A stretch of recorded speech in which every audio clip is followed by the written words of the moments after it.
Hello, my name is Sunil Kumar. आज हम 4 फरवरी की न्यूज़ जानेंगे। इंडिया यूएस ट्रेड डील के बारे में कुछ अपडेट्स आई हैं, वो जानेंगे। Capital punishment, Manipur issue, supreme court ने व्हाट्सएप की लताड़ लगाई है, उसको थोड़ा जानेंगे। डिफेंस स्पेंडिंग्स खर्चा बढ़ रहा है, उसको जानेंगे, किस किस सेक्टर में क्या क्या खर्चा होता है। न्यू स्टार ट्रीटी क्या थी, क्यों रिन्यू हुई, क्या है, ये जानेंगे। वियतनाम का थोड़ा सा इश्यू और एप्स्टीन फाइल्स का कुछ इश्यू थोड़ा सा देखेंगे। Let's start.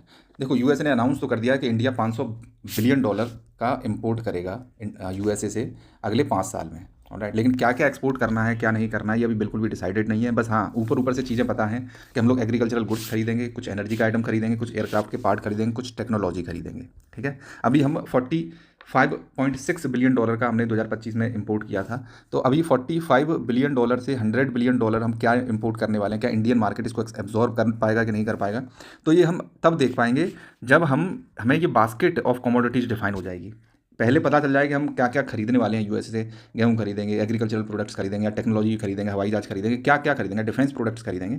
ये थोड़ा सा सामने आ जाना चाहिए। प्लस मोदी ने अनाउंस ट्रंप ने हमने ट्रुथ सोशल पर अनाउंस कर दिया कि मोदी ने हमसे हामी भर दिया कि रशियन ऑयल वो नहीं परचेज करेंगे।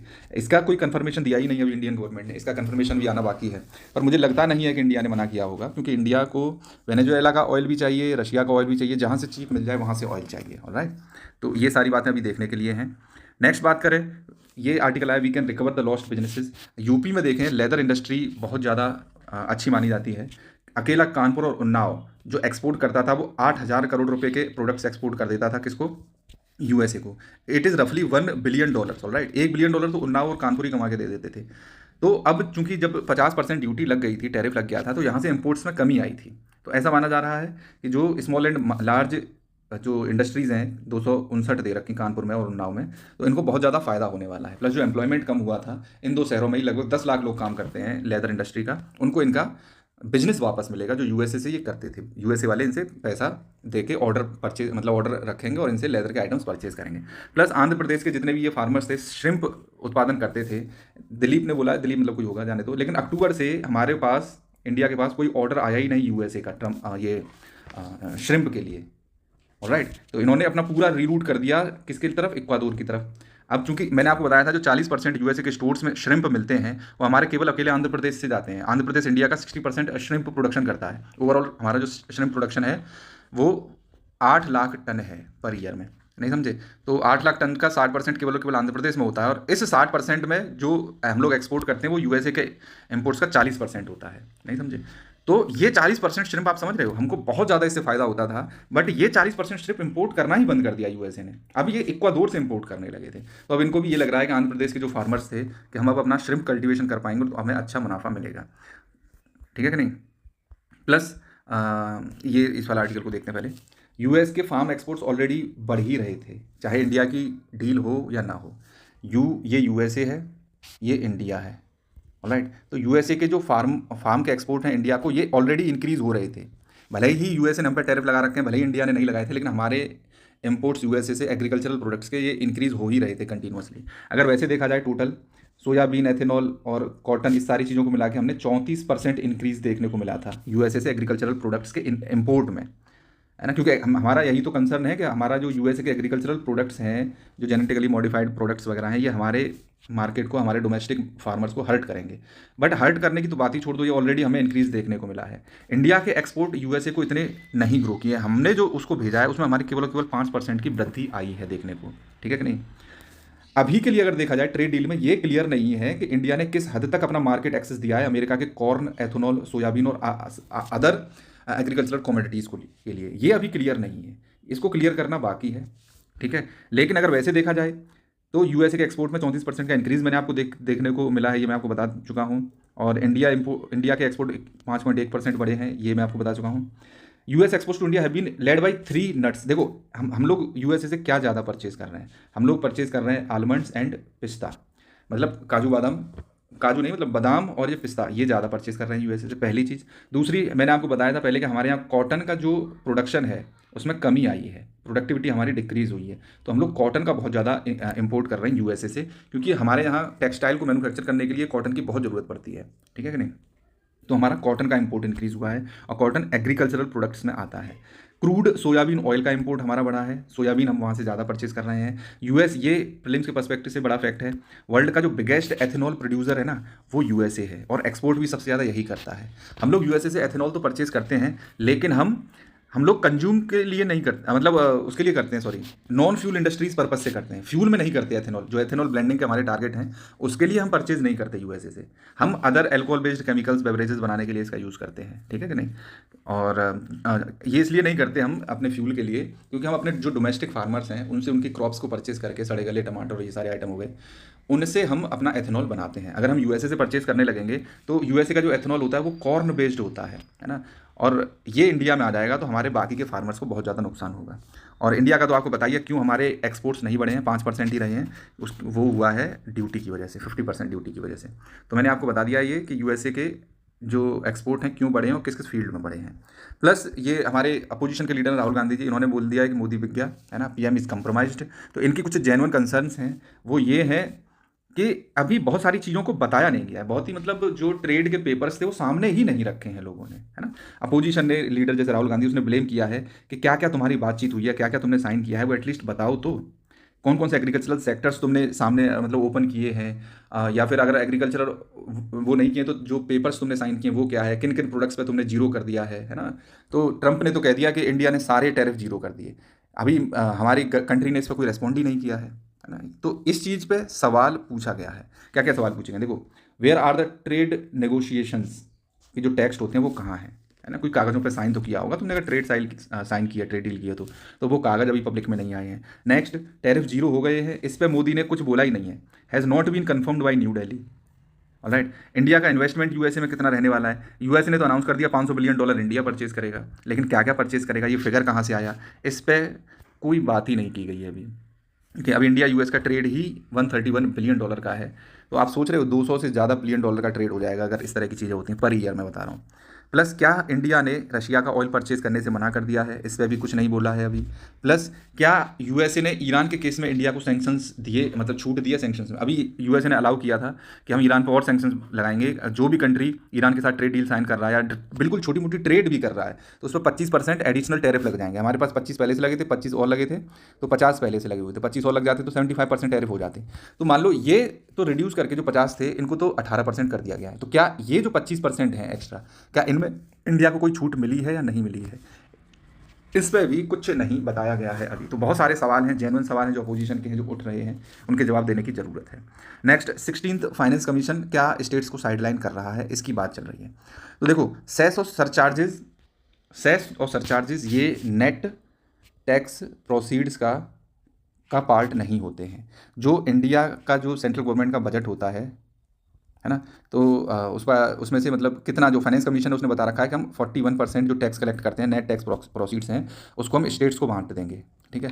अब जो नेट टैक्स प्रोसीड्स हैं इसमें से हम किसको नहीं इंक्लूड करते, सेस और सरचार्जेस इसमें इंक्लूड नहीं होते हैं। मतलब जो नेट टैक्स प्रोसीड हैं इसमें ये चीज़ें माइनस रहती हैं, ओके।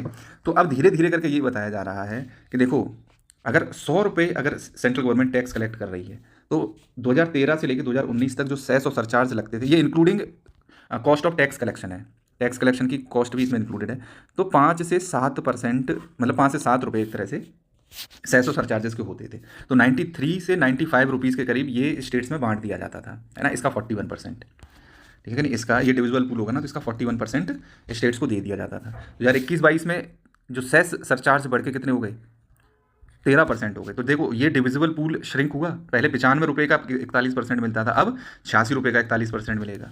अब 2025-26 में ये सेस सरचार्जेस कितने हो गए, 11% हो गए। तो यही बोला है कि ये जो डिविजिबल पूल है वो 89 रुपये का रह गया, 89% का रह गया। अब इसका भी तुम 41% दोगे स्टेट्स को, तो जाहिर सी बात है कि तुम इनडायरेक्ट तरीके से स्टेट्स को नुकसान पहुंचा रहे हो, ये आर्टिकल कह रहा है, ठीक है कि नहीं। आप यहाँ से देख सकते हैं कि जो सेस सरचार्ज है, देखो सेस में देखो बढ़ोतरी हुई है, 2022 में पीक पे पहुंचा था, फिर 23 में गिरा है, फिर उसके बाद 26 तक बढ़ोतरी हो रही है। सेम सरचार्जेस तो कंटिन्यूसली ही इंक्रीज हो रहे हैं सरचार्जेस, ठीक है कि नहीं। सेस और सरचार्जेस का अगर देखो, अगर सवाल ऐसे आ जाएगा पिछले 10 साल में कंटिन्यूसली बढ़ा है, तो कंटिन्यूसली तो नहीं बढ़ा है। सेस सरचार्जेस का देखो, पहले कम हुआ है, फिर बढ़ा है, फिर कम हुआ है, फिर और बढ़ा है, फिर कम हुआ है, फिर बढ़ा है, नहीं समझे, तो उतार चढ़ाव होते रहे हैं। लेकिन डिविजिबल पूल भी अगर देखो तो जो 93-95 रुपीज़ हुआ करता था, वो देखो कम होते होते 89 पे आ गया है, ठीक है कि नहीं। तो ये आर्टिकल ये बताता है, ठीक है। तो बस यही ये कहना चाहते हैं कि directly indirectly central government state को बेवकूफ़ बना रही है ना।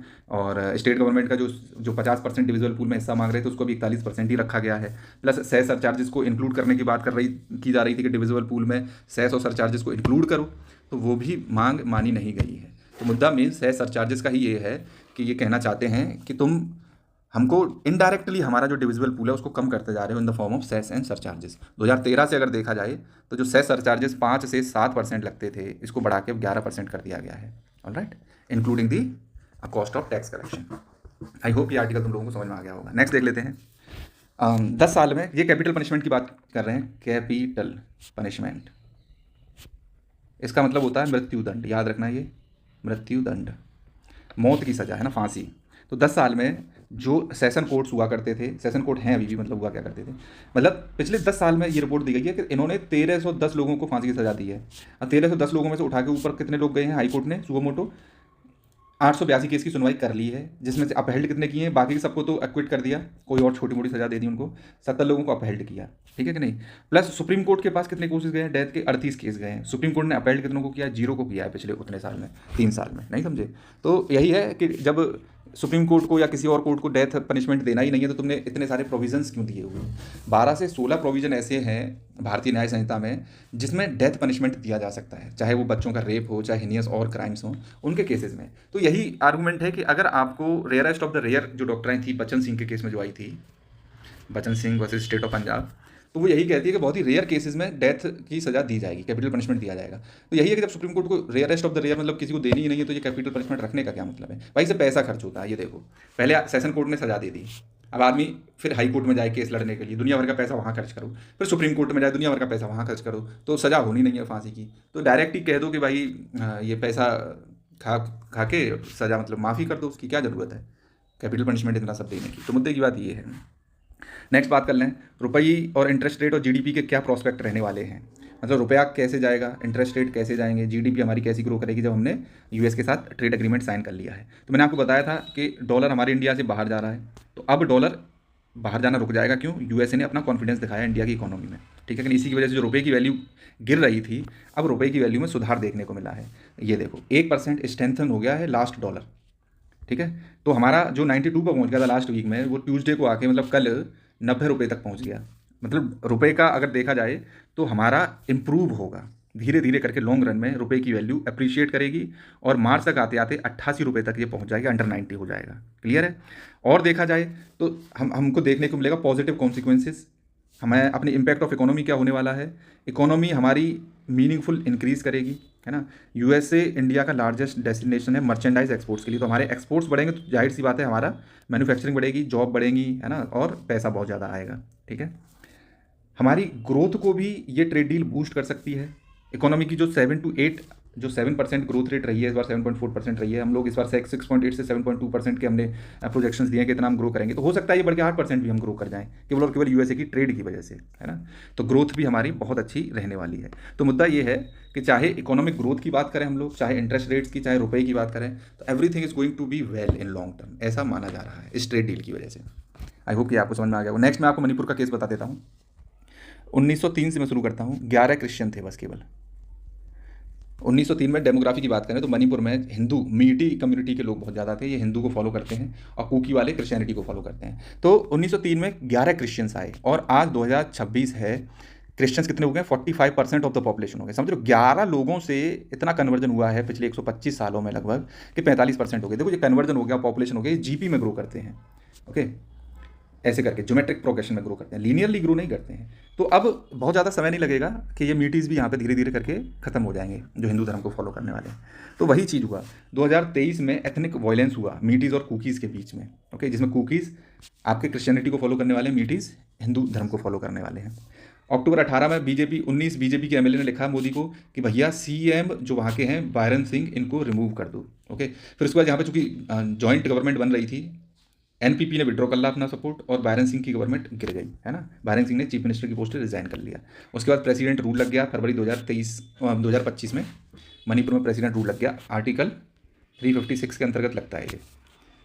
अप्रैल 29, 2025 में 21 एनडीए के एमएलए ने सेंट्रल गवर्नमेंट को लिखा कि भाई जो चुनी हुई सरकार है उसको फिर से इस्टेब्लिश किया जाए, क्योंकि अब पीस इस्टेब्लिश हो गई है जहाँ पे।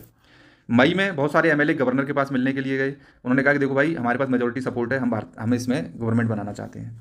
सितंबर में आते आते दोनों के बीच में अग्रीमेंट साइन हो गया, कुकी और मीटीज़ के बीच में, कि हम लड़ाई नहीं करेंगे। दिसंबर में बहुत सारे मतलब इम्फाल से मणिपुर से लेके दिल्ली गए मिलने के लिए। अब बात ऐसी चल रही है कि फरवरी में हो सकता है कि गवर्नमेंट जो है प्रेसिडेंट रूल को हटा ले और जो चुनी हुई सरकार है उसको बैठा दे। तो मतलब हो सकता है कि डेमोक्रेसी वापस आ जाए मणिपुर में। क्लियर है कि नहीं? ये टाइमलाइन है, मैंने कहा बता देता हूँ आपको, आया है तो। सुप्रीम कोर्ट ने व्हाट्सएप की फटकार लगाई है। सुप्रीम कोर्ट ने कह दिया है कि you are making a mockery of India's constitution. देखो यही होता है जब एब्सोल्यूट पावर होती है ना। मेटा जो कंपनी है वो इंडिया का पूरा मार्केट एक तरह से कवर करके रखी है, चाहे वो इंस्टाग्राम हो, चाहे वो फेसबुक हो, चाहे वो व्हाट्सएप हो। ओके, इनके पास एब्सोल्यूट पावर है। ये भारतीय सरकार की भी नहीं सुन रहे हैं, सुप्रीम कोर्ट की भी नहीं सुन रहे हैं। ये जो डाटा है वो इंडियन लोगों का डाटा इधर उधर बेच रहे हैं, दूसरे देशों को बेच रहे हैं, सब कुछ कर रहे हैं। प्राइवेसी नाम की कोई चीज़ उन्होंने छोड़ी नहीं है, इसीलिए सुप्रीम कोर्ट ने फटकार लगाई है। मुद्दा ये है, अब इनके पास इतनी पावर है मेटा कंपनी के पास कि सरकारें तक बदल सकते हैं। ये चाहें तो व्हाट्सएप के जरिए प्रमोट कर दें एंटी इंडियन एक्टिविटीज़, ये चाहें तो फेसबुक हो गया और तुम्हारा इंस्टाग्राम हो गया, ये शेडो बैन कर दें प्रो गवर्नमेंट ग्रुप्स पे और एंटी गवर्नमेंट ग्रुप्स पे ज़्यादा बढ़ोतरी कर दें। तो बहुत एब्सोल्यूट पावर है। तो सुप्रीम कोर्ट ने यही बोला है कि तुमने हमारे कॉन्स्टिट्यूशन की तो मौकरी करके रख दिया है, मजाक बना के रख दिया है ना। तुमको हमारा देश छोड़ के जाना है तो चले जाओ, ये भी तक बोल दिया है उन्होंने। क्लियर है कि नहीं? नेक्स्ट अगर बात करें, we will not allow you, supreme court ने बोला है, to share even a single piece of information, you can not play with the rights of this country. है कि नहीं? मतलब हम तुम्हें अलाउ नहीं करेंगे एक पीस इन्फॉर्मेशन का इधर से उधर करने के लिए, ये बोल दिया उन्होंने। और what is the choice with the customer? Choice क्या है कस्टमर्स के पास? भाई हमारे पास कोई और चॉइस नहीं है यार, इनके पास कंप्लीट मोनोपोली है। तो क्या करेंगे ये लोग? है ना, मार्केट की कंप्लीट मोनोपोली है, तो इसका मतलब ये थोड़ी तुम कुछ भी करते रहोगे। लोगों को चॉइस नहीं है बिल्कुल भी। तो यही चीज़ है। देखो फ्रांस ने भी अमेरिकन कंपनीज पे रिलायंस कम करने के लिए अपने सोशल मीडिया ऐप्स लॉन्च किए हैं। इंडिया को भी करना चाहिए। हम लोगों ने ये क्या नाम है, अराटाई लॉन्च किया था, कोई उसका यूज़ ही नहीं करता है ना। जो हो ऐप हमने लॉन्च किया ईमेल के लिए, उसका कोई यूज़ ही नहीं करता है।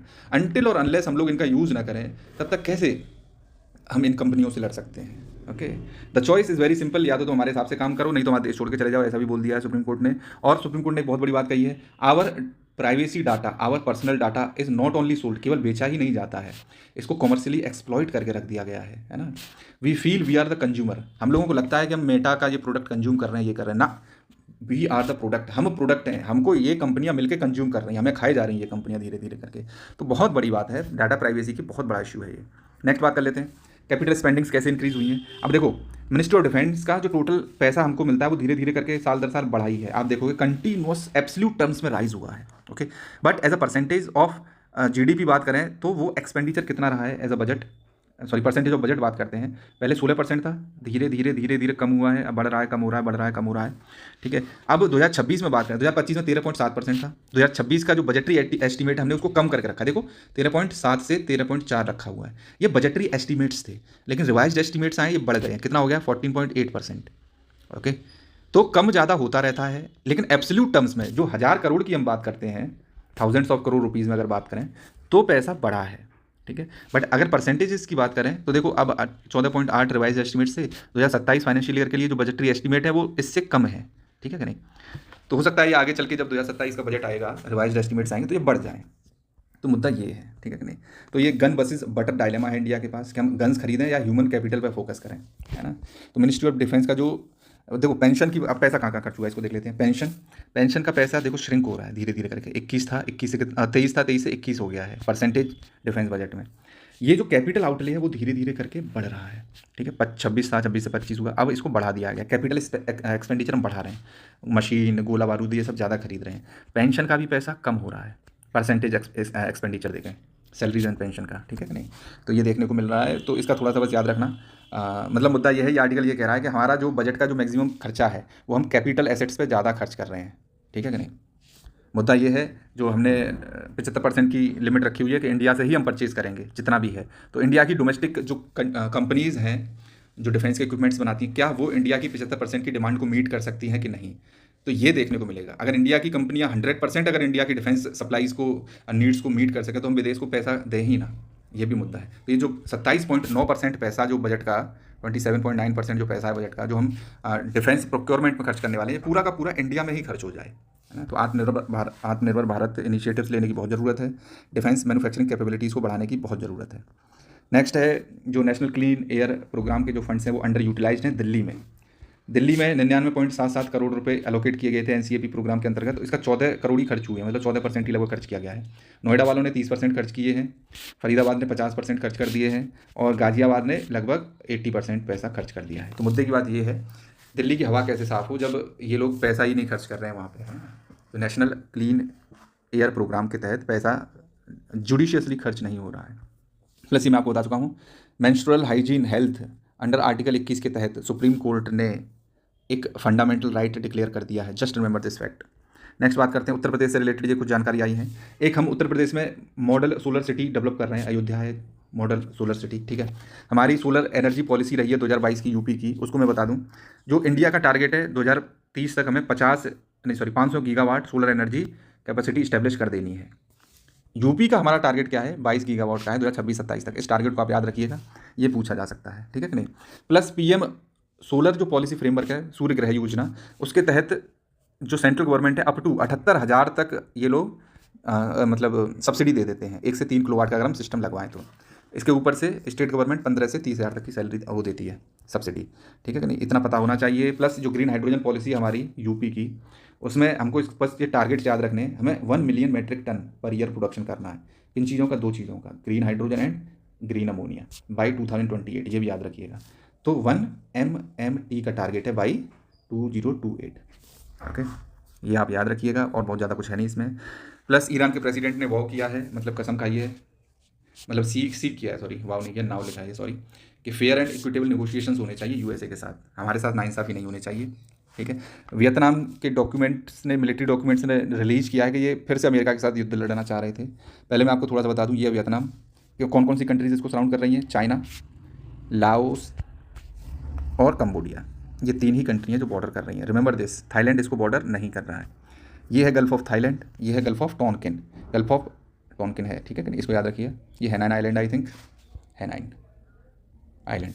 अब जब ये 1965 से 1973 तक ये 17th पैरेलल जो 17 डिग्री लैटिट्यूड है, उसके तहत इसको डिवाइड कर दिया गया था वियतनाम को। ये है नॉर्थ वियतनाम, ये है साउथ वियतनाम। ये चाइना के कंट्रोल में था, चाइना है ना, ये कम्युनिस्ट गवर्नमेंट चाहते थे।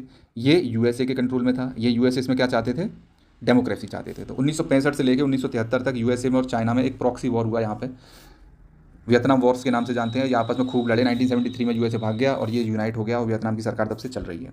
तो अब फिर से मिलिट्री, चूँकि देखो डॉक्यूमेंट आया, मिलिट्री डॉक्यूमेंट सामने, कि ये लोग अमेरिका पे वॉर करना चाह रहे थे फिर से। बहुत ज़्यादा नहीं जानेंगे। अब रशिया ने अलार्म साउंड कर दिया है कि जो न्यू स्टार्ट ट्रीटी है इसका समाप्त होने का समय आ गया है और यूएसए इस पर कुछ ना कुछ बोल दे हमसे आके। तो न्यू स्टार्ट ट्रीटी के बारे में जान लेते हैं। इसका जो नाम है ना, स्ट्रेटेजिक आर्म्स रिडक्शन ट्रीटी है। जब 1991 में यूएसएसआर फाल हुआ था तब इसको साइन किया गया था कि यूएसए और यूएसएसआर, रशिया, दोनों मिलकर अपने न्यूक्लियर आर्म्स का जो आर्सनल है उसको कम करेंगे धीरे धीरे करके, नहीं समझे। तो इसको स्टार्ट 1 ट्रीटी के नाम से जाना गया है। 1991 में ये साइन हुई थी, 1994 में ये इन्फोर्स में आ गई थी, ठीक है। अब ये जो है एक्सपायर कर गई, ठीक है कि नहीं। अब इसको रिप्लेस किसने कर दिया, नई एक ट्रीटी ने, strategic offensive reduction treaty, salt treaty नाम था इसका, नाम रख दिया इन लोगों ने न्यू स्टार्ट ट्रीटी के नाम से। 2010 में साइन की गई, 2011 में इन्फोर्स में आ गई थी। 2011 में इन्फोर्स में आई तो ये कितने साल के लिए थी, 10 साल के लिए थी। 10 साल बाद ये 2021 में एक्सपायर कर गई, फिर इसको 5 साल के लिए एक्सटेंड कर दिया। तो 2026 में अब इसको एक्सपायर हो जाना है फरवरी में आके। मुद्दा ये है, अगर दुनिया में देखा जाए तो 87% जो न्यूक्लियर हथियार है ना, वो इन दोनों ही कंट्री के पास है, रशिया और यूएसए के पास। आई होप कि आपको समझ में आ गया होगा। तो ये न्यू स्टार्ट ट्रीटी है।